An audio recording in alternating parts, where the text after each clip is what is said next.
How do I set up and configure a VPS for my website?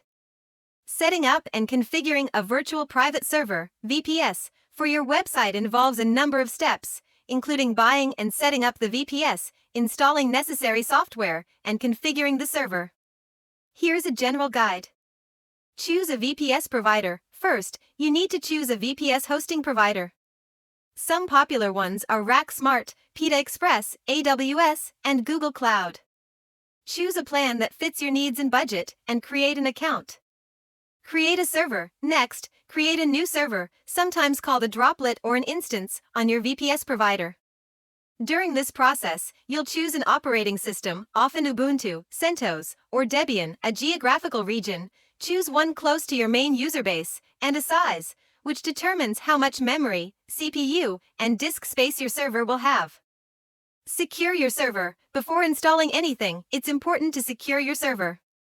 This includes steps like updating your system with the latest patches, sudo apt-get update and sudo apt-get upgrade for Ubuntu/Debian, setting up a new user with sudo permissions, and configuring your firewall you can use on Ubuntu.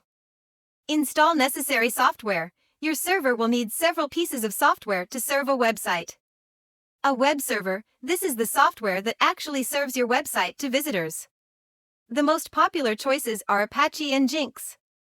Database software. If your website stores data, like user information or blog posts, you'll need database software.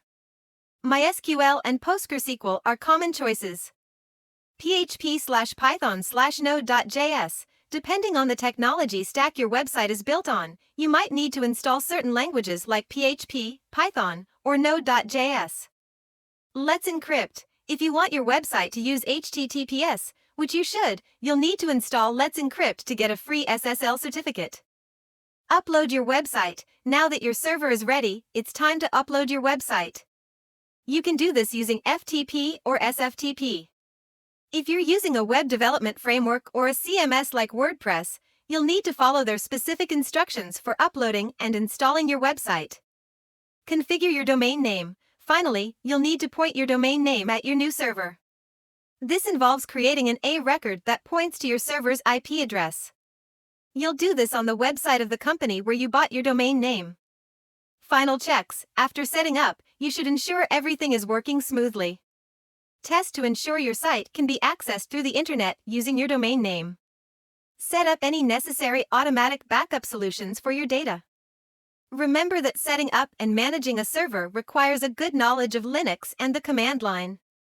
If you're not comfortable with this, you might be better off with a managed hosting solution where the hosting provider takes care of server setup and maintenance for you. Lastly, always keep your server software up to date for security purposes, and monitor your server's resources to ensure it can handle the load of your website. These are general instructions and may vary depending on the VPS provider, your website's technology stack, and your specific needs. Always refer to the specific documentation provided by your VPS service and software providers.